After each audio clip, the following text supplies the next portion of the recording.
Hi everyone and welcome to Housing After COVID-19. This is part of the RTPI Online Series 2020 and this event's brought to you by RTPI Southeast. I'm Tom Kenny, Policy Officer at RTPI. My work focuses mainly on housing and in particular how better planning can contribute to housing affordability. So I'm really delighted to be here chairing this session. Just a note before we start, if you take a look at the handouts at the bottom of the control panel, you can find a downloadable PDF with links to some of RTPI's work in this area and also some of the speakers' work related to the session. So on to the discussion today. Even before COVID, we were in a housing crisis, in particular defined by high unaffordability in both house prices and rents, but also challenges around quality and accessibility and a range of other issues. The impact of COVID-19 is still unclear, but it's likely that the problems we brought into the crisis won't have gone away. And we're also probably going to see a range of new impacts on both the development sector and also on society and the people that live in the homes. So with planning reform on the agenda, this is a great time to hear expert views on the likely impacts of COVID-19, as well as possibly some hints at where we might look for solutions. So at RTPI, me and my colleagues have been looking at these issues and we've published a series of papers about the immediate responses to COVID-19, as well as some kind of longer term priorities. And we also published a paper called Priorities for Planning Reform in England, which basically set out what we would like the English government to do in terms of reform. So all of that's on the website and some of it's in the pack. And I encourage you to take a look at that. However, you won't be hearing much more from me today. And I'll shortly be handing over to our excellent speakers this morning. So we'll have time for questions at the end, so please do share them throughout. You'll see in the control panel there's a questions box, and you can add your own questions using the question mark. And at the end, once everyone's spoken, I'll field them to the speakers, and hopefully we'll have time to get through quite a few of them. So we have about 10 minutes for each speaker. And first up, we have Neil Hudson. So Neil's a housing market analyst and commentator. He founded Residential Analysts in January 2017, and in March 2019 launched BuiltPlace. BuiltPlace provides data-led research, analysis and reporting on the UK housing market. It's also a network for some of the UK's leading independent built environment analysts and researchers. I've been seriously impressed with their free to the public releases during lockdown. And I'd really encourage all of you to check them out on builtplace.com. So Neil previously worked for Savills and its residential research team for 11 years. And today he's going to talk about access to affordable, appropriate and safe housing. So please take it away, Neil. Tom, thank you. And good morning, and thank you for your kind words. So the housing market has reopened, but there's still a lot of uncertainty about exactly what's happening in the market. There's a lot of conflicting messages. We've got, for example, the nationwide house price index shows that prices are falling. Today's Halifax index shows that they're falling ever so slightly. We've got Rightmove showing that prices are rising, particularly for larger homes in the country. We've got estate agents talking about a rebound in demand, sales agreed, subject to contract, are back above pre-lockdown levels, albeit the transaction numbers and the mortgage approval numbers are still slightly delayed. So it's very unclear as to actually what's happening right now, and it's probably not going to be until the autumn that we really get a clearer idea of what's going to be happening to the housing market. And then there's a lot of economic risks that are building over time, as clearly there's been a lot of permanent damage to the economy that are going to feed through. We've got issues like the furlough scheme ending and mortgage payment holidays currently taking up a lot of slack. So there's a great deal of uncertainty about exactly what the housing market is going to look like in the future. But what we can do is actually look at what it has been like prior to lockdown and what that suggests might happen in coming months and years. So first of all, hopefully you can see my slides at the moment, but this is a chart. It's not your usual housing tenure chart. This is showing housing tenure by all people, not just heads of the household. So for example, you can see the housing tenure of children. And what we've had over the last 20 years is a real divergence in the access to different tenures.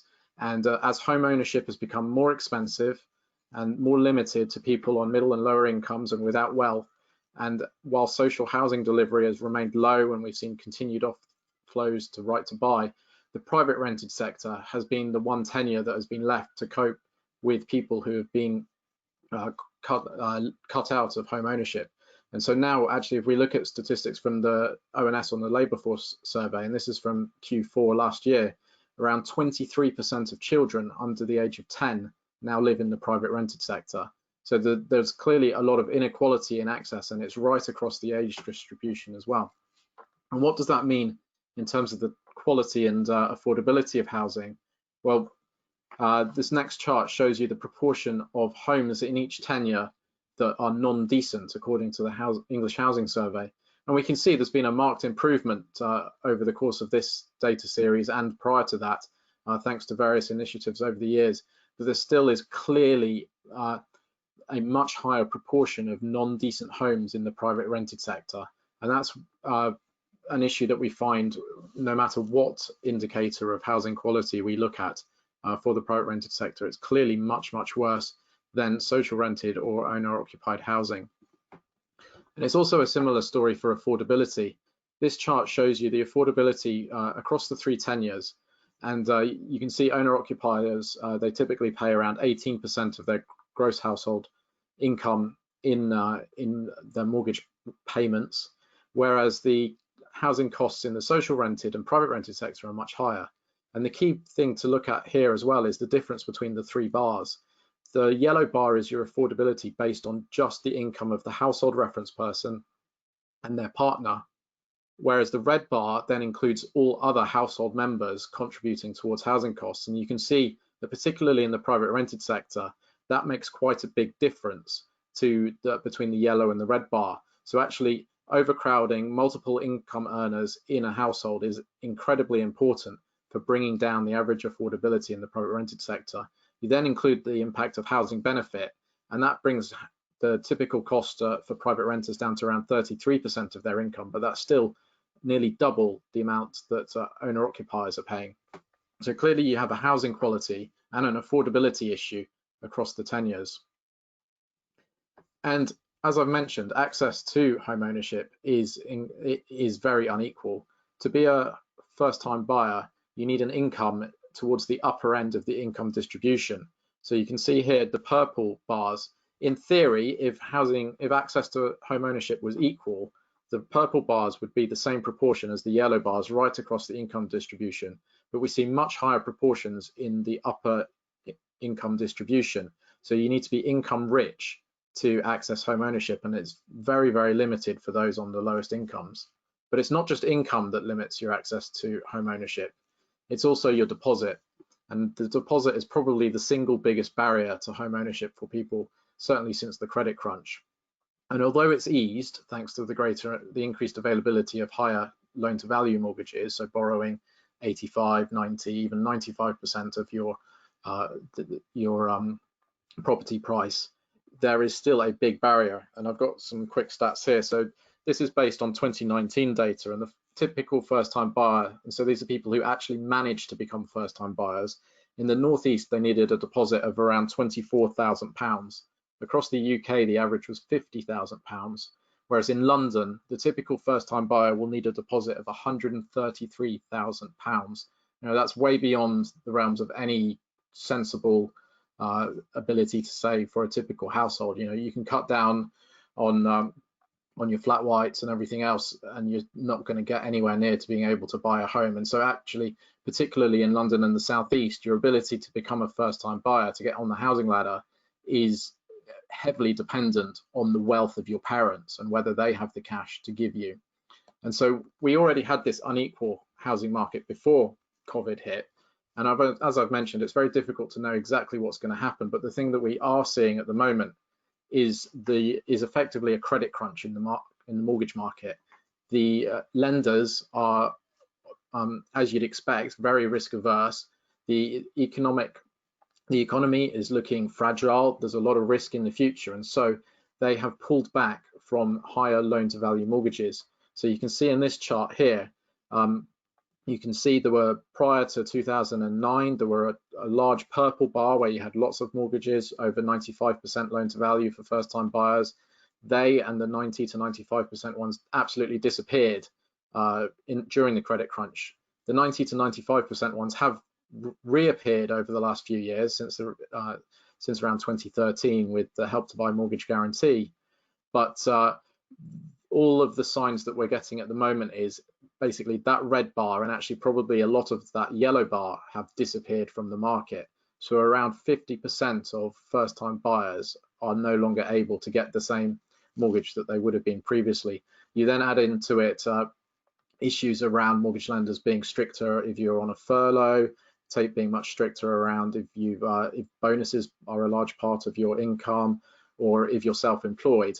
And it looks like we've returned back to a housing market pre-2013. So we've still got all of those inequalities that I was talking about previously, but we've got a greater proportion of people who would have been able to buy now excluded from the market. So effectively, the housing market is now split between people who are very income and wealth rich, who are able to continue, they're able to buy their home and live in it, and those who are stuck in the private rented sector.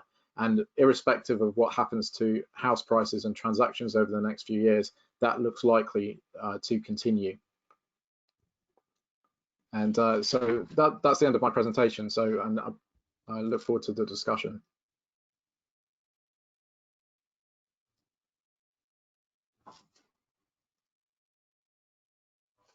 Thanks a lot, Neil. And let me remind everyone to submit your questions throughout. So if you have any questions for Neil, feel free to drop them in the box now and we'll come to them at the end.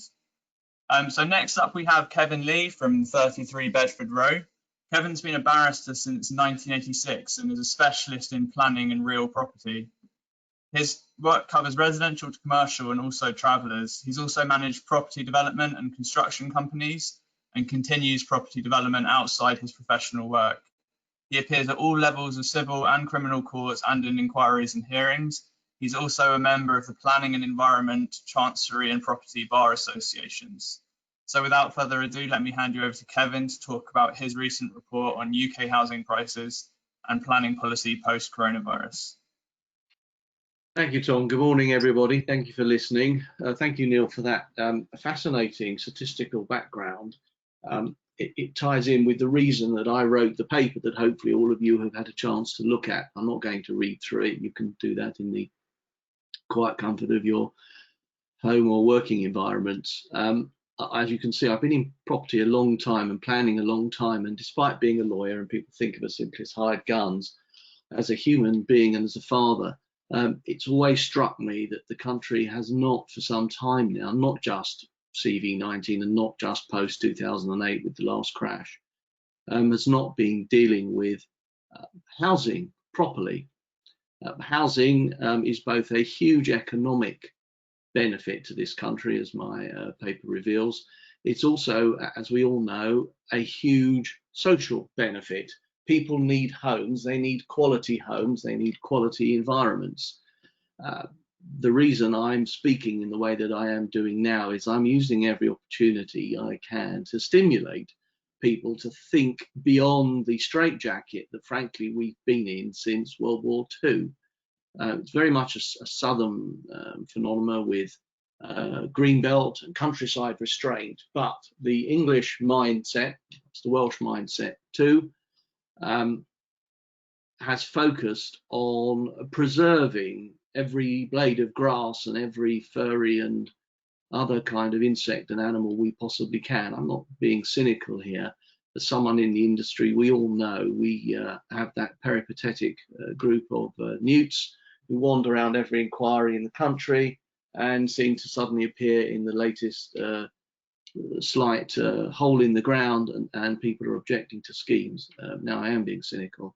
The reality is that we have squeezed and squeezed our housing into towns and city centres and urban centres.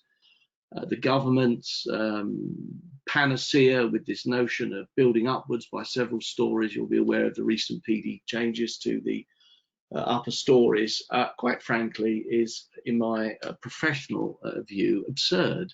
There is the odd piece of development, you might be able to increase in height, and maybe we've got a tiny bit of brownfield land left. But the reality is, with 300,000 houses a home needed every year, as the housing minister himself said earlier in the year, we have a crisis, and the only way you're going to deal with a crisis is by dealing with it in a fundamental way. We've just been through lockdown. That's an example of a crisis. We didn't stick a sticking plaster over it. We didn't sort of try and behave ourselves gently. We were told to lock ourselves down.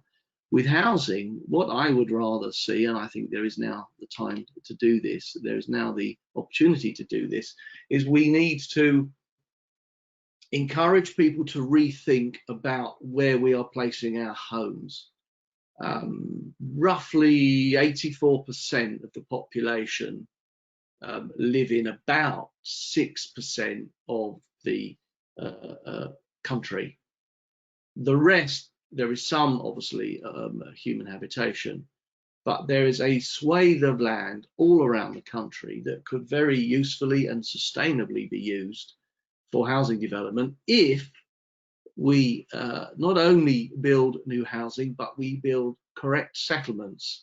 We need transportation corridors, we need schools, we need surgeries, we need the infrastructure around. I don't just mean concreting over swathes of the countryside, chopping down trees and eradicating the local natural population, but the human being is at the top of the food chain, whether we like it or not. And as the alpha species, we owe it to ourselves to keep ourselves in a good way. If we live well, so-called well-being, but if we live well, we not only have good lives, we have less strain on NHS, we are more productive. It's a win-win situation. Planning can do all of these things. Unfortunately, probably for almost the last 80 years, as I say, post-World War II, this country has just constrained itself to stay inside its tiny little villages in the countryside, its towns and its ever-growing cities. And the population isn't getting any smaller, it's also aging. We are needing to look after people for longer, people are living longer, families are splitting up, and therefore you instantly have split families, children, 2 homes, 3 homes, and so on. Now is the time, given that people realize we can work from home a lot more, and working from home and feeling better is frankly more important than just working one's self to the bone, particularly to try and afford a first-time deposit and an ever-expensive mortgage. I know I'm talking in very general ideas, but this is the time when I think people like you, not me, I'm just the hired gun that goes out there and cross-examines and makes fancy speeches, and sometimes not so fancy speeches. But it offends me as a human being, it offends me as a father who has children who have to find a home, and I suspect that resonates with you. That what we've done with planning is we have become besotted, frankly, with the green issue. So much so we are putting huge burdens. You know, developers have to provide affordable housing because government, local authorities won't provide enough affordable housing. We are taxing developers by making them pay up to 1/3 maybe of their profit away in affordable housing. It's just another form of taxation. Everybody thinks developers can do this, but they've got to buy the land in the first place. And the land is very, very expensive because everybody and their aunt has got it in their head because they've read the Daily Mail and they've listened to estate agents that, wow, my land is so valuable. The expression in business is you have to leave some meat on the bone. So we need to think of ways that we can reduce the cost of land. Sure, it has to be in the right location, but that doesn't actually mean urban town and city centres. People don't have to live in little boxes in the middle of London and only have access to parks and have a Juliet balcony and have no parking and maybe a space for their bike because someone thought, well, this sits with NPPF, it's sustainable. I'm sick to the back teeth, frankly, of this whole sustainability argument. Widen the sustainability, have settlements where people can have quality places to live so they don't need to travel miles to go to work, have good internet connection, have a home that has dual use, rooms maybe with dual use, a bit more space. Don't build to minimum, but build to decent standards. And don't just chase the car off the planet. It's going to be here for a while. But think about these things intelligently. So what we have is a well society, a productive society. I don't think one has so much to focus on whether it's home ownership or renting. Over the last few decades, the increase in renting has gone up, as my paper shows, quite a lot, and as Neil explained. This is partly due frankly, to the cost of getting onto the ladder, the deposit. The mortgage companies are, the reason they're making the 95% mortgages disappear is simply because they're uncertain with where we're going with prices. I've explained in my paper why I don't think prices are going to go off a cliff. The next 12 months are going to be hard. They're going to get very hard after that as this recession really bites financially. But the government is giving a lot of support. It's talking about this this week, the stamp duty changes. Certainly that will help with the government's income, which in itself will be a good thing because they'll have money to spread around. But not everybody anymore wants to own a house. It's a big responsibility in the Englishman and Welshman's eyes. It was our pension pot. Those among us who have properties look to the stage when we sell up and we scale down and we release some equity. A lot more people now are not looking in that way, whether they have other pension arrangements or they just simply don't look that way, because it's a colossal cost to get on the ladder and it's a colossal cost to keep paying off the capital in a mortgage. And house prices do increase long term, but we may well be seeing a slowing down in the, say, the lifetime of many people being able to buy a house and pay off a mortgage. So I'm not so focused on whether it's rented or owning. We just have to have houses. Some will have to be provided by landlords. And again, the government chased all the small landlords away, myself included. I sold a property, decided to invest in a scheme to actually build out rather than relying on a rental income, because I could see the returns off the rental income were limited, and you can't gear your capital asset with the borrowing because of the mortgage interest rate relief changes and so on. The government's got to recognise that not everybody can afford to and indeed wants to own a house, and you can't try and stop people owning property to rent. But institutional renters, small renters too, and frankly government and local authority, they've got to step in. At the moment, one of the big failings of the council house sell-off under Margaret Thatcher, of course, was, however well intended it was, is the fact that local authorities haven't got housing stock anymore. Loads of people made money effectively off taxpayers' investments through their taxes by getting these huge returns. I mean, in the capitalist Western world, fine, people say that's acceptable. I'm not advocating communism, but one must have social ideals which must include the ability for everybody to have the choice. So you may find this a rather interesting comments from a lawyer. I'm not going to sit in a tired way and tell you about case law. Look it up yourself. I'm not going to read the MPF to you. You know that. Have a look at it. What I'm saying, for those of you still switched on and paying attention to me, it's in your hands. You're the people who change the policy. You're the people who consider schemes. You're the people who perhaps advise clients what to do. Now's the time to take this challenge. Whether the government actually listens or whether it carries on screwing up the planning system, who knows? You know, sticking band-aid plasters on things doesn't really work.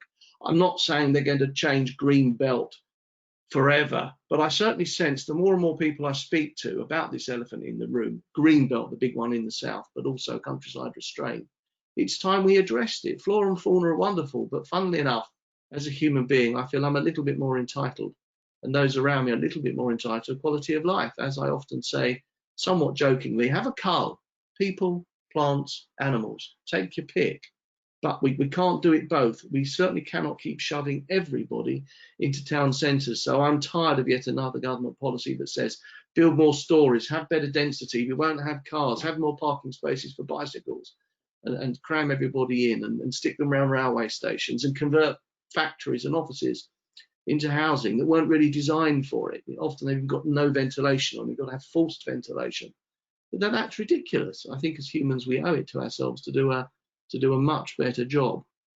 So that's probably woken you up a little bit. It might have irritated you. It doesn't matter. I want to poke you. I want you to think about this, because the rest of us, especially people like me at the coalface, it's nice to have some ammunition. It's nice to actually be able to say to clients, you know what, there's a strategy here. I spend my time advising on strategies, how are we going to get something in the green belt, and so on. So I think I'm coming to an end. For some reason I see my camera light's gone out. I hope everybody can still see me. I will stop at that point. I think I've had my fair share of 10 minutes, and I'll hand over to Maria. Thank you. Thanks a lot, Kevin. You certainly said you try and provoke a response, and hopefully you've done that. So please do put your questions into the box, and hopefully we can have some discussion around what Kevin said. So finally, we have Maria Dunn. Maria is a chartered town planner with over 14 years experience in local government. She's currently head of development policy at Birmingham City Council, but has previously worked in policy roles at Worcester City Council and Wyre Forest District Council. She was awarded the RTPI West Midlands Young Planner of the Year Award in 2013 and shortlisted for the National Young Planner of the Year Award in 2014. And also recently featured on the Planners Women of Influence list in 2019. So Maria's also been a planning aid volunteer since 2005. Thanks, Maria. And she's also been a member of the West Midlands Regional Activities Committee since 2013. So here's Maria. Thank you, Tom. Good morning, everyone. Thank you for listening today, and thank you to the RTPI for inviting me to speak.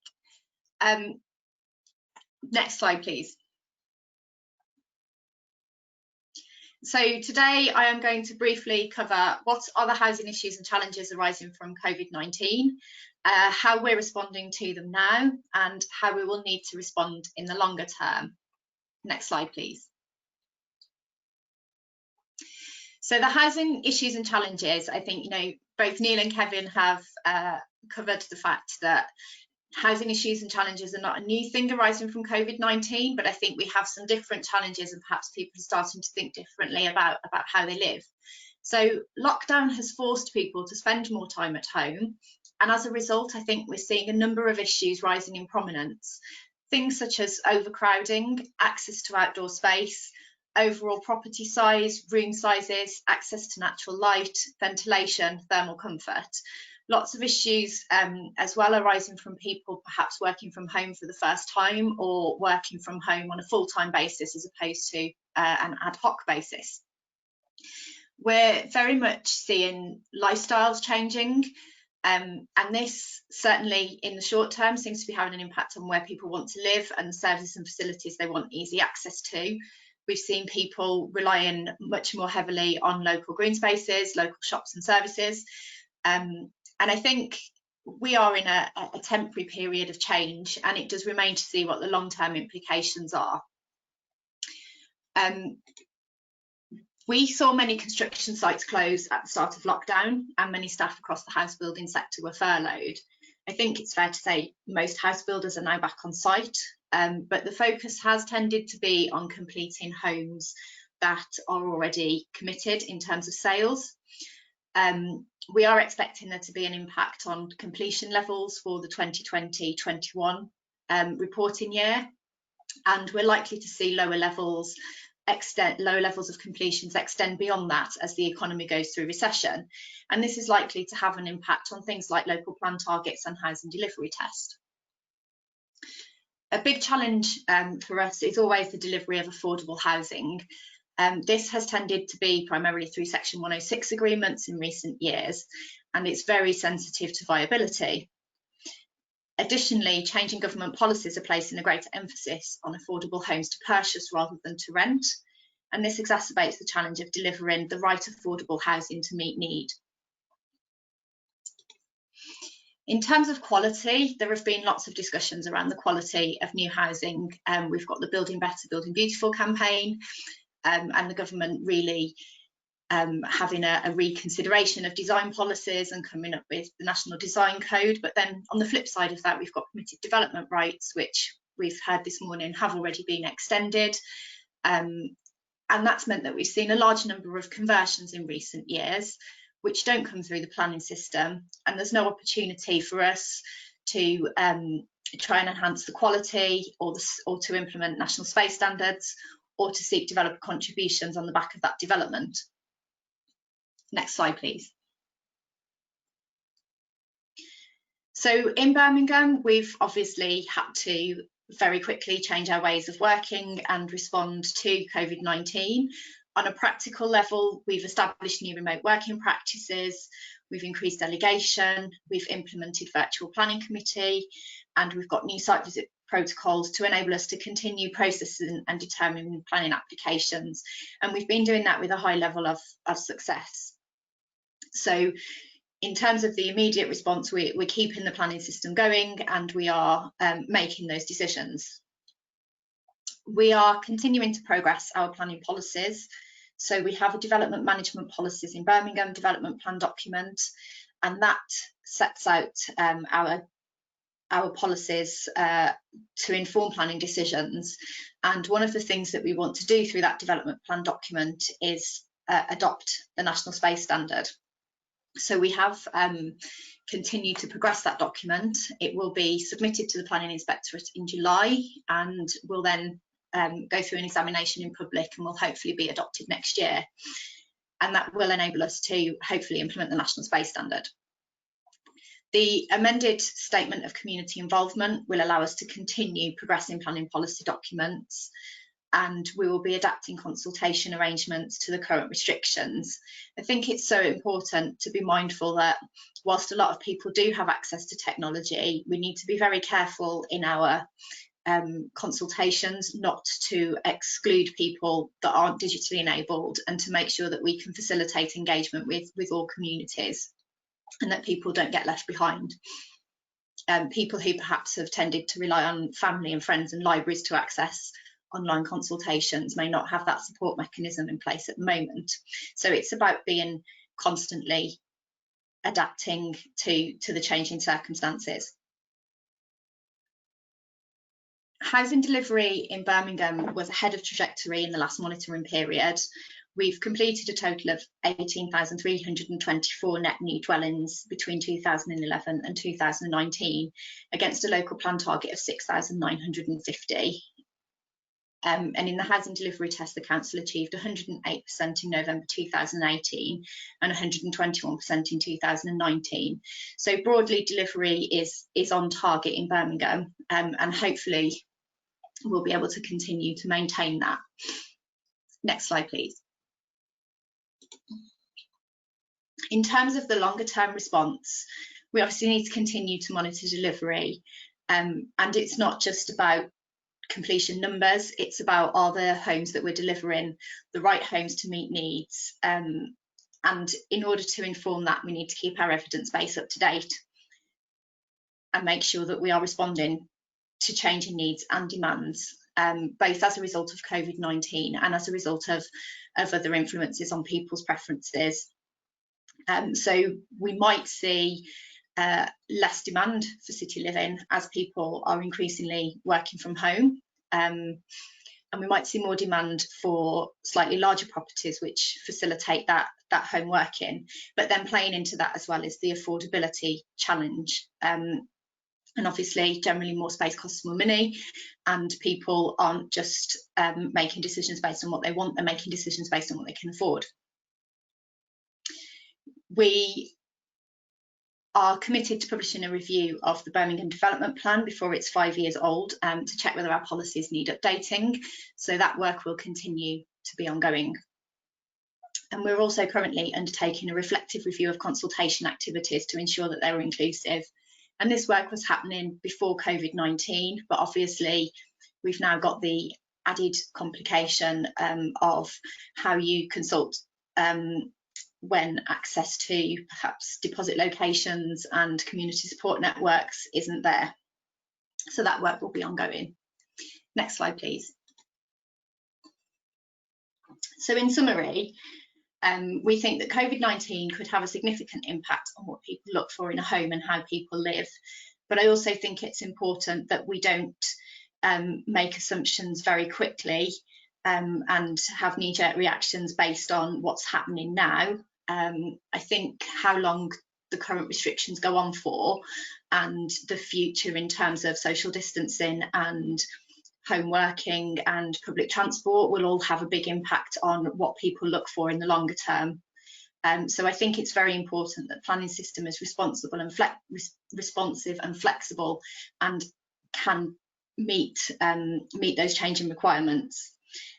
And I think above all, the planning system needs to look at the evidence and make sure that we're facilitating the delivery of the right homes in the right places. Thank you.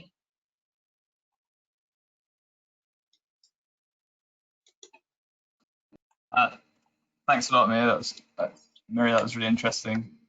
And so we already have quite a few questions, which is great. Thanks to all of you for your contributions. There's loads of specific and kind of general questions about them. Apologies if we don't get through them all, but We've definitely got room for a few more of those, so do keep sending them over. I think Neil hasn't spoken to a while, so I'll go to him first. So there's a couple of questions relating to your statistics on market renters. And Sally Mins asks why planners and policy keep focusing on owner occupation, and how we can instead improve private rental affordability and quality. And Tasha Douglas also questions, kind of in a similar vein, what role policies around build to rent might play in this. So Neil, do you have some thoughts on that? Yeah, sure. I mean, home ownership has been the priority for governments of all flavours since the post-war period, and it offers some benefits, particularly in the period we've seen over the last 50 years, where house prices go up quite astronomically and generate a lot of wealth, well, at least paper wealth.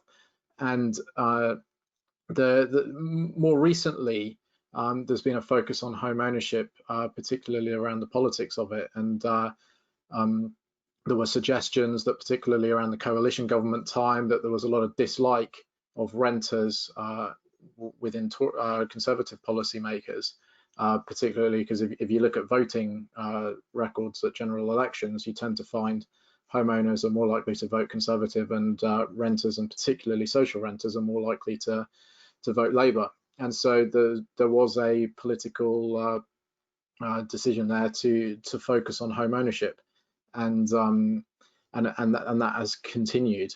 And so we've really, private renting has been left as just the residual tenure. It's had very little love. We begin to see a little bit of focus towards improving the quality and the security, particularly, of private renters, which is increasingly important now that it's not just a short-term tenure for students and private and young professionals.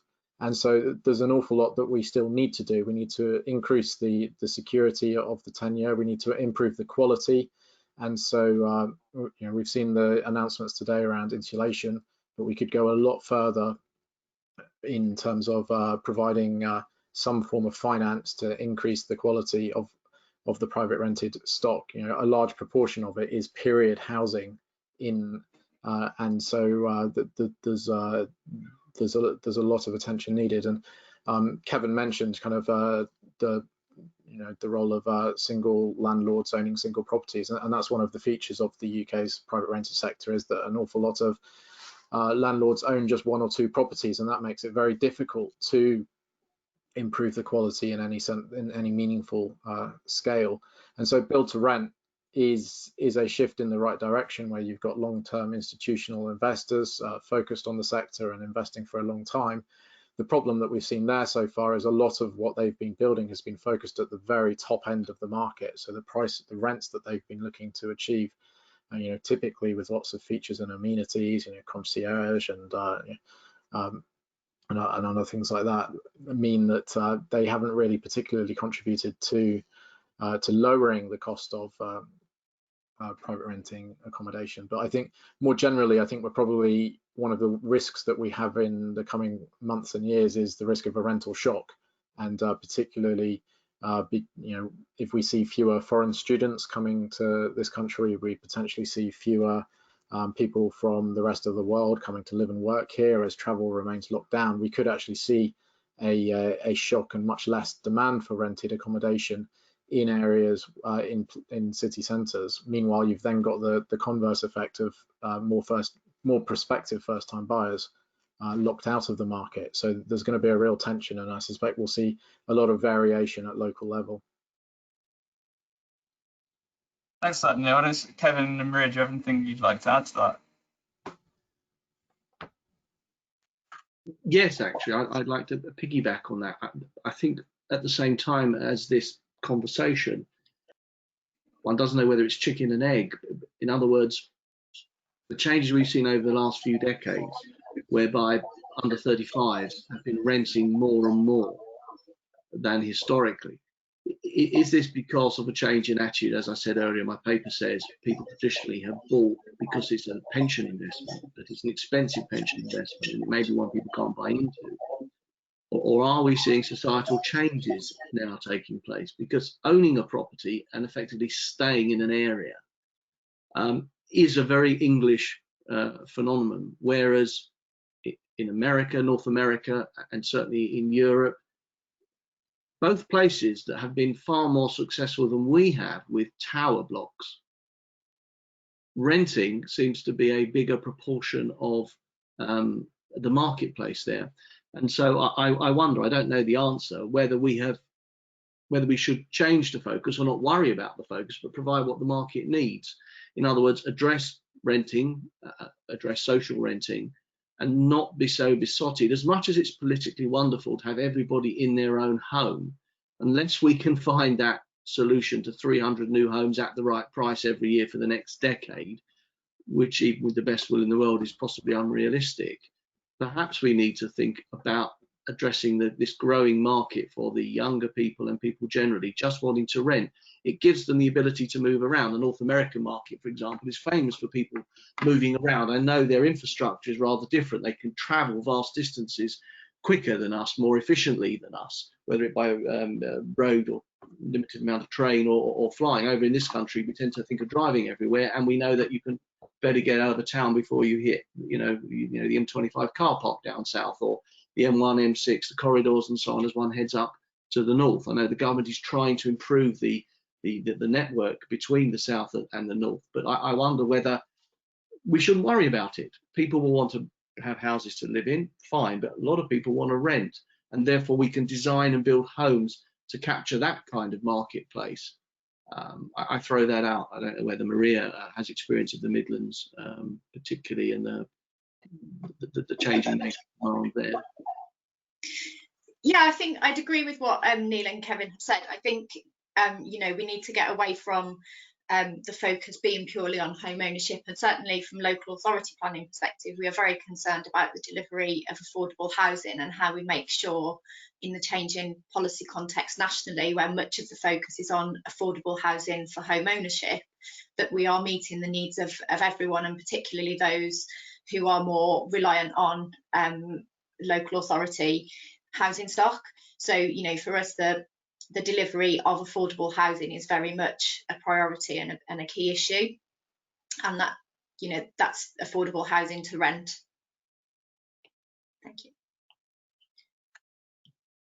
Thanks for that. So we've had a couple of questions about the kind of environmental side of this. So I'll take them together and perhaps invite you to respond to what you think is most interesting. So Molly Phillips says, given the drastic reduction in carbon emissions and the newfound emphasis on the importance of local facilities, how do we ensure that the kind of benefits discovered during COVID are maintained and the disparities tackled in terms of influencing future settlement, development and planning policies? So the kind of environmental things we've observed during COVID, how can we respond to them? And then Harry Palmer says, do you believe there's an appetite from the public to relax protection for ecology and the impact on housing developments outside of towns and cities? So, if the government wanted to push this through, would it actually be popular enough for them to do it? And how could you engage the public to be interested in that kind of change?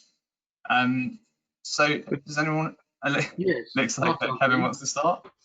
Well, I think I started that ball rolling, and it's often something I find pushed back at me. All you want to do is get rid of the furry animals and the plants and everything else. I don't. It's an attitudinal change. I mean, people work so hard, they barely get time to go out and see this wonderful countryside. If you've ever flown over this country at low level, which I have done a lot of, you actually see how much green space is out there. You don't realise because you spend forever inside the conurbation. You're either in a settlement, you're travelling down a route, you hardly ever get to go and see the rest of the country. Two parts. I think it is time to change our attitude. I'm not saying we completely abandon protecting the environment, but there is a balance, and there is time sometimes to say it's a choice to be made. It may be a hard choice, but I think that humans at the top of the food chain actually should have more weight attached to their well-being and their environment. And the burden of so much of this green change, where again, you look at developers with social housing, if you add in the, say, 10% requirement to have certain sustainable aspects within a property development scheme, and you start to add in all the little costs people don't know about, and maybe things which people, when they get them, don't care about. People want baths, but we don't put them in. People want micro pipes, but they would rather a shower that had a bit of oomph in it than a shower that barely has any drips coming out of it. But this is reality. We do all these wonderful things to homes, and the first thing people do is they go and they leave all the windows open and they take out all the things which we put in to keep them efficient in the first place. So I think one can have a sensible discussion about changes. But this ties in with the second part, what CV19 showed us. It showed us that if we stay in our homes and we stay in our towns and we don't spend so much time traveling because we don't have to commute, we don't have to get to city centres, we can have a massive change on the environment. I'm not even going to advocate, I'm not one of those people who says we must have a holidays, we must fly to this country and that country. This is a great country to tour. You really can see a whole step change here if you focus on staying in this country. Don't fly places, travel, whether it be if trains worked and buses, or you use a car and the roads were better. But there is the ability, if you build homes in the right spot, as Maria said, we've got too much of this PD stuff where people have converted, say, offices, and they weren't in the right spot and they weren't designed. But if we design settlements to include all the things they need, so developers are not going to have a field day with just covering a field with houses, but there's a proper engagement process, so the infrastructure's there, then people don't need to travel or live close to a commuting centre, because they don't need to jump on the train in one location, say Southend, where I happen to live, travel an hour and a half into London and get out the other end and live in this environment back home where their house is not as big as they'd really like, but it's the best they can afford. Move out into the space, particularly down in the southeast, and have a place where they go to the shops, but they don't need to travel miles to get to the centres either of work or centres of education or the centres of the medical health and so on. I mean, this is a big step change, but like every journey, it starts with the first step, and we've always been afraid and not bold enough to take the first step. But if we don't have this conversation now, who knows in 10, 20, 30, 40 years time, when there's been people like us sitting here having the same conversation saying, I wish they had sorted this problem out years ago, because now we've got more tower blocks, we've got more town cramming, and meanwhile the countryside looks very pretty, but no one's got any time to go and see it. Thanks, Kevin. Would either of you like to respond to that? Yeah, I heavily disagree with some of what Kevin said around the need, environmental protections, and we've actually got some analysis out today that shows that actually the biggest increases in supply over the last 6 years have been in the least dense places. And I don't know whether you'll be able to see this chart, but it's on Twitter and it's on Built Place. But what it basically shows is that the least dense places in terms of population have seen the biggest increases in supply over the last few years. Help to Buy equity loan, we know it has helped people buy bigger than they would have bought. And so actually supply has increasingly been targeted towards edge of towns, greenfield developments, while your things like your extra 3% additional stamp duty on investor sales have really curtailed city centre development. So actually, we've already seen this shift to it, to housing delivery happening outside. And one of the things in Kevin's introduction, he suggested, the pressures on developers around all of the costs and the need and affordable housing via Section 106, SIL, and everything else. Actually, if you look at the volume house builders, there's absolutely no pressure there in terms of the cost that they've got. Land is not a problem for them. They can get land. The land is typically around 16 to 18% of the cost of the new home that they deliver. I think I haven't got my latest stats to date, but Persimmon make around 70,000 pounds gross profit on every home that they build. There's plenty of room for them to pay a little bit more.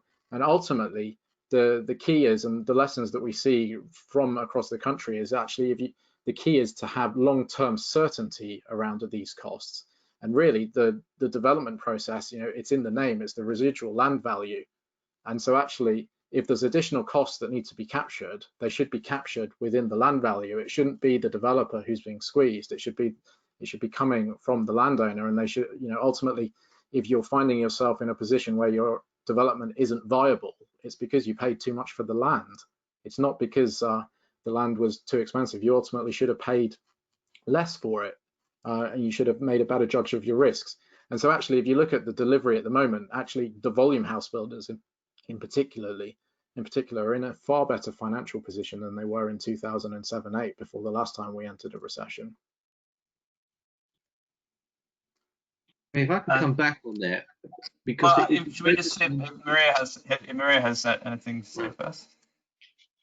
Yeah, I just wanted to pick up on the issues around zero carbon. I think I don't know if people are aware, Birmingham have a commitment to work towards net zero carbon by 2030, or as soon after as a just transition allows. So we're doing a lot of work at the moment on how we get there.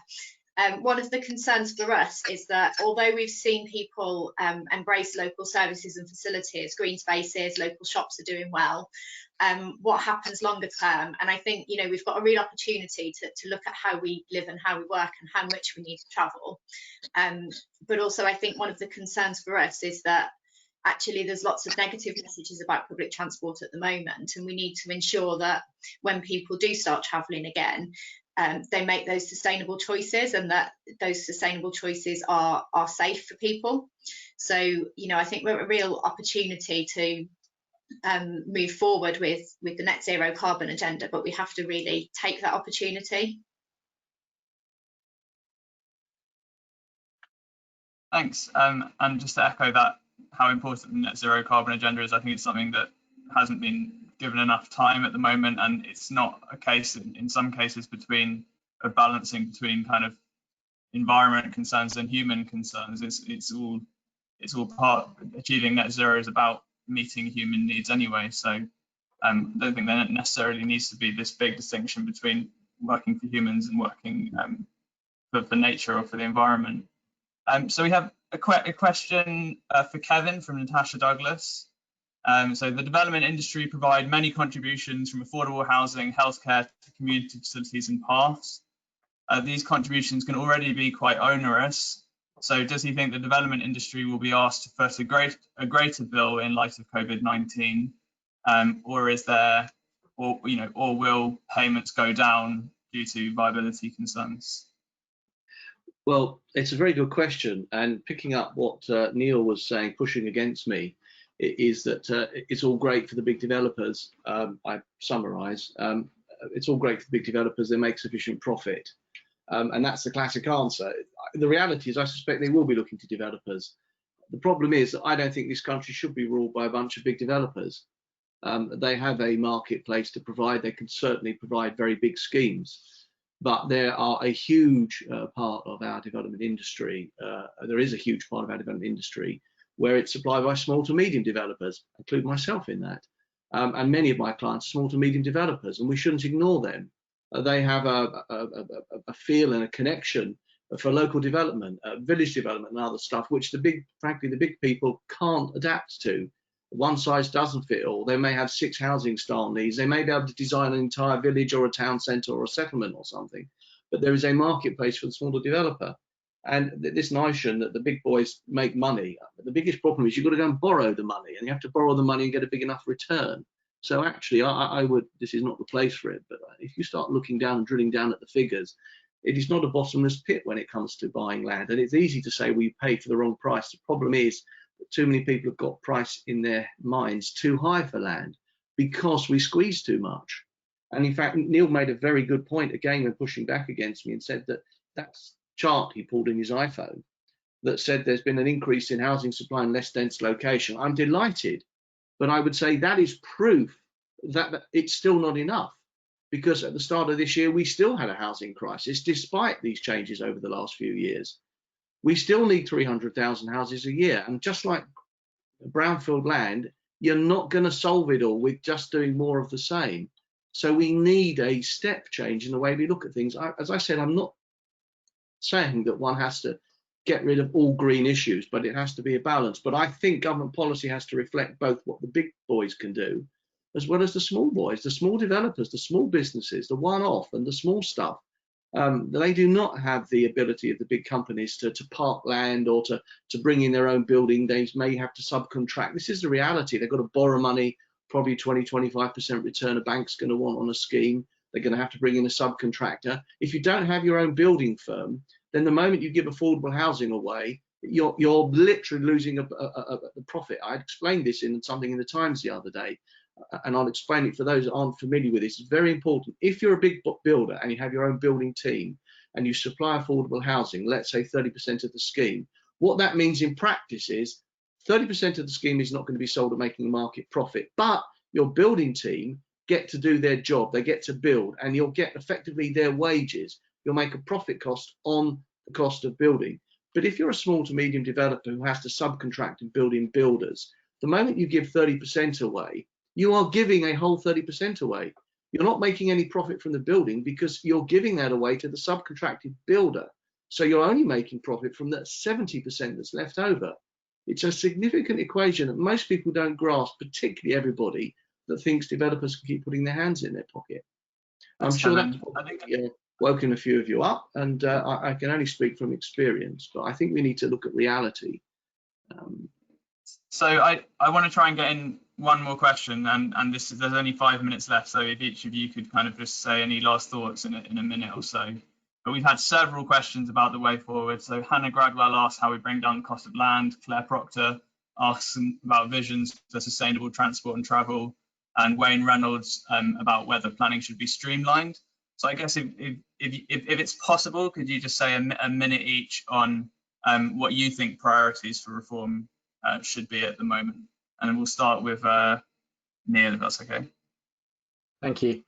Well, government is touting that it's going to do something, the boldest reforms of planning since the post-war period, and so far they haven't done anything. So whether they're building it up to something in the expectation that we're kind of poo-poo what they've done, suggested so far, and really come out with something bold, I'm not sure. But I think one of the big issues is, if we look at the housing crisis, there's actually multiple contributing factors to the housing crisis, and it's not just about a lack of supply. And so building new homes is not going to fundamentally alter the house prices. It will probably have more of an impact on rents, but ultimately we're stuck with a high house price to income market. And so it's not just about building homes, and it's not just planning that constrains the supply of new homes. There's plenty of other factors in there, and ultimately you can change planning, but if you don't change house builder models and, as the question suggests, bring forward lower cost land, then you're going to be limited in your ability. And there's plenty of other things that we need to do. There's plenty of other parts of the country where supply isn't a problem at all, and actually even before this period, the single biggest issue was opportunities in the local economy for people to get decent, stable, well-paid jobs, and that's going to be an even bigger issue going forward. Thanks, Neil. Maria, do you have a... Yeah, thank you.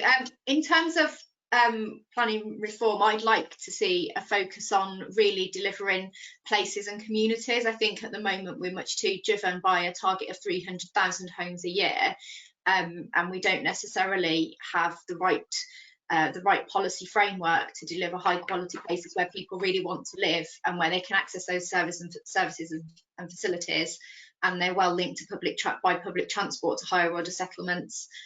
So I think that, and really grasping the net zero carbon agenda, both in terms of the energy performance and requirements of our buildings, but also the way we shape places to enable people to live more sustainably, are definitely the key things. Thanks, that was really concise. Well done. And Kevin, just to finish up, any last thoughts? Well, conscious of the clock ticking against me, I will keep it short, perhaps unusual for a lawyer. I'll go back to what Churchill said. It's in my paper, and I think it's the most important thing that's probably come out of this discussion. We need to build the right environment to create the right homes. We need to have, as Marie said, we need to have places and we need to have communities. Chasing numbers is not the answer, and simply having targets in itself is not the answer. Now is a perfect opportunity, frankly, as we come out of lockdown, we come out of the coronavirus, but that I suspect will take years. As we leave the European Union. We've forgotten about Brexit. But as this country tries to get itself economically straight again through both the effect of the lockdown and the effect of going alone, now is a perfect opportunity to look at planning in a holistic fashion. And these are just words, but we need to look at it holistically. We need to build good environments that people want to live in and they can grow up and be well in.